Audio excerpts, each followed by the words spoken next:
আজকে একটি অনাকাঙ্ক্ষিত ঘটনা ঘটে যায় মুক্ত বাংলা শপিং কমপ্লেক্সের নিচে মিরপুর 1 ফুটওভার ব্রিজের নিচে। তো ঘটনাটি ঘটার কারণ হচ্ছে কি দুইটি ককটেল বোম পরপর বিস্ফোরণ করা হয় এখানে। তো তখন বোঝা যায়নি যে কে মারছে বা কোথা থেকে মারছে। যখন তৃতীয়বার ককটেল বোমটি মারছে তখন হাতে নাতে ধরা হয়েছে। লোকটিকে ধরার সাথে সাথে আশেপাশ থেকে প্রচুর পাবলিক ক্ষিপ্ত ছিল। তারা সাথে সাথে গণধোলাই দেওয়ার এক পর্যায়ে আশেপাশ থেকে আরও মানুষ ছুটে আসে মারার জন্য। তো মারতে মারতে এমন একটি অবস্থা হয়ে যায় কি ওকে নিচে ফালায়া পাড়াতে থাকে। তো এই জিনিসটা আসলে খুব খারাপ লাগে, কিন্তু কিছু করার নেই, কারণ উনি যেহেতু একটা অকারেন্স করছে, তো এখানে আমাদের কিছু করার ছিল না। তো এমনও অনেকে বলছে যে থাক ওনাকে পুলিশের হাতে তুলে দেন, কিন্তু পাবলিক তো কোনো কিছু মানতেছে না। তো মারতেছে এক পর্যায়ে নিচে ফালায় পাড়াইতেছে। তো পাবলিক পুরো ক্ষিপ্ত, এখনও নড়াচড়া করতে পারতেছে না, এত পরিমাণ মার খেয়েছে। তো ইতিমধ্যে একজন পাশ থেকে একজন সার্জেন্ট দেখে চলে আসছে ঠেকানোর জন্য। তো সার্জেন্ট ইতিমধ্যে ঘটনাস্থলে ওনার সবাইকে বারণ করতেছে মারার জন্য, কিন্তু পাবলিক তো ক্ষিপ্ত, মানতেছে না। সার্জেনের উপর দিয়ে মারামারি শুরু করে দিচ্ছে। এক পর্যায়ে সার্জেন অনেক কিলঘুষি খায়। তো সার্জেনকে জড়ায় ধরে যে বিস্ফোরণ করছে এখানে।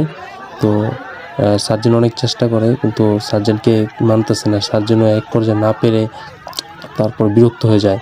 তারপরে সার্জেন অনেক বোঝানোর চেষ্টা করে পাবলিককে, কোনোভাবেই পাবলিক বুঝতেছে না। পাবলিক তো ইচ্ছা রকম মারতেছে। দেখেন ভাই কী মারাটা মারতেছে।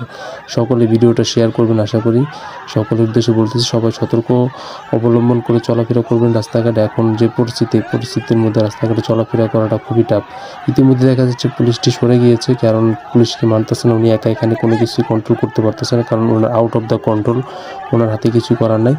উনি হয়তো ওনার হকিটকিতে এখন ওনাদের টিমকে ডাকছে, দেখা যাক কতক্ষণ লাগে ওনার টিম আসতে। উনি চেষ্টা করছে অনেক। তো আসলে পুলিশ ভাইয়াটা অনেক ভালো ছিল, ওনার দিক থেকে উনি অনেক চেষ্টা করছে, এখন কিছু করার নেই। তো সাইডে ফুটপাথ এবং মার্কেট যেগুলো ছিল, ফুডের মার্কেট, ওগুলো মানে এত পাবলিক হয়েছে, মানে কি বলবো, মারতে মারতে মার্কেটের ভিতরে ঢুকাই ফেলেছে। এখন আশেপাশে যে মার্কেটগুলো ছিল সব বন্ধ করে দিয়েছে এই সব ঝামেলার কারণে।